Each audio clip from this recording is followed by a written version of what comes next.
Victory over Japan Day on the 15th of August marks the surrender of Japan forces, which in effect ended the Second World War. For months after VE Day on the 8th of May 1945, war continued to wage in the Asia-Pacific region, and only came to an end after 2 atomic bombs were dropped on the Japanese cities of Hiroshima and Nagasaki. The scope of the war was vast and encompassed a huge area, an area far larger than and more diverse than those of Europe, North Africa and the Atlantic theatres of the war combined. Fighting took place from Hawaii to northeast borders of India, from Papua New Guinea in the south and northern China on the border of the Soviet Union. By 1945, across Asia and the Pacific, there were 365,000 British and 1.5 million Commonwealth troops were deployed, including the largest volunteer army in history, the pre-partition Indian Army of 2.5 million soldiers. The men and women who fought came from all corners of the world, Ghana to Bangladesh, and from Fiji to Zambia. The British and the Commonwealth's principal fighting force in the region, the 14th Army, was the most diverse armies in history, where it is estimated at least 40 languages were spoken. The conditions during the Far East campaign were very different from those during the war in Europe.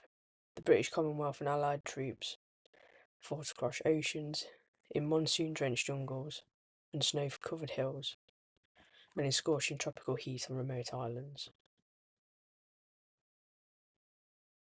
But for the British and Commonwealth forces, the war against Japan was marked by extremes. The surrender of Malaya and Singapore constituted arguably Britain's worst defeat in the Second World War in 1942, when approximately 9,000 British and pre-partition Indian and Commonwealth troops were lost and around 130,000 taken prisoner. While in 1944 the 14th Army inflicted one of the Japanese Army's greatest defeats ever, a battle that was voted by the British public as Britain's greatest battle ever. But despite the magnitude of the war in the Far East, many feel that their contribution had been forgotten or deliberately overlooked.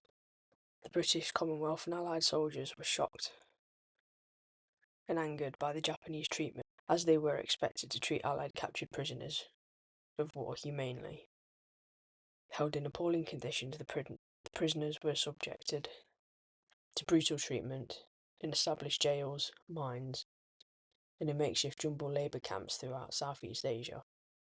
The Japanese viewed the prisoners as expendable labour in their war effort, and thousands died building roads, bridges, and working on other Japanese projects.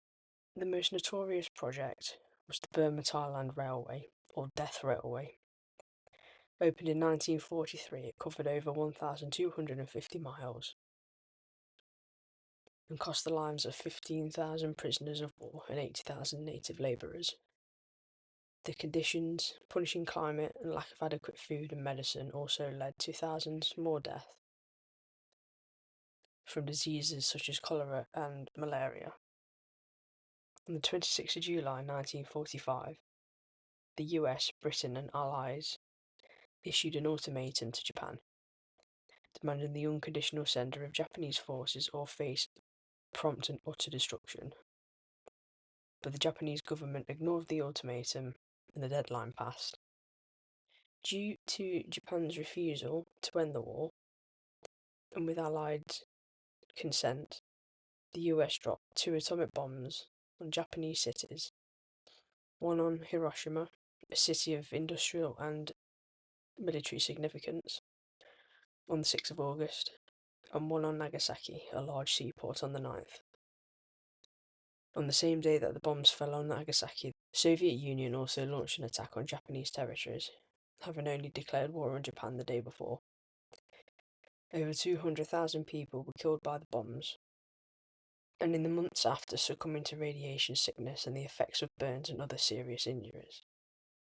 6 days after the bombs fell, Japan announced its surrender on the 15th of August 1945.